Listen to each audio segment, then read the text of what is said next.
ste si teraz všetci zapli mikrofón, chcem vás počuť. Chcem počuť, ako vidíte to, čo vám ukazujem, to kúzlo. Chcem počuť, ako budete výskať pri tom, čo uvidíte. A dobre, máte zapnuté mikrofóny? Zapínate mikrofóny, ideme na kúzlo.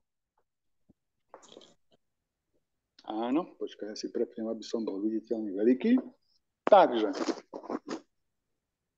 toto je stôl. Hej? Toto je sirup. Ja viem, v tejto chvíli by ste povedali papierová vreckovka, vlhčená utierka, Cilit Bank, znova papierová utierka. Toto je kúzlo, pozrite sa. Vidíte? Pozrite. Vidíte? Vidíte? Robím to kúzlo pomaly. Pomaly, aby ste si ho krásne zapamätali. Otočíme.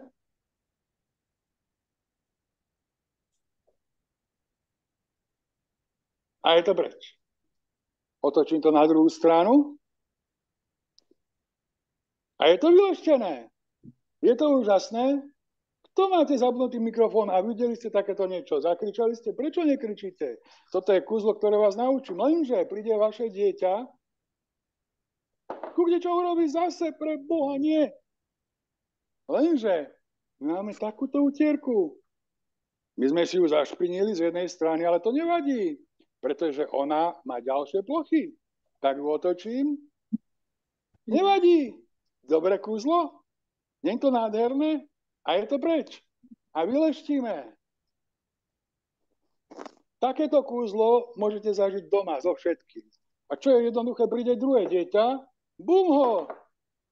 Ale už vám to neurobí nervy, pretože vy máte nekonečne nezničiteľnú utierku z japonského mikrovlákna, ktorá má toľko strán, koľko vy chcete. A čo urobíme? Ďalšie kúzlo. Bum. Nie je to úžasné? Tak. Verte jednej veci. Toto je kúzlo, ktoré sa naučí robiť úplne každý. Robí to s radosťou a práve preto veľa ľudí sa veľmi, ale veľmi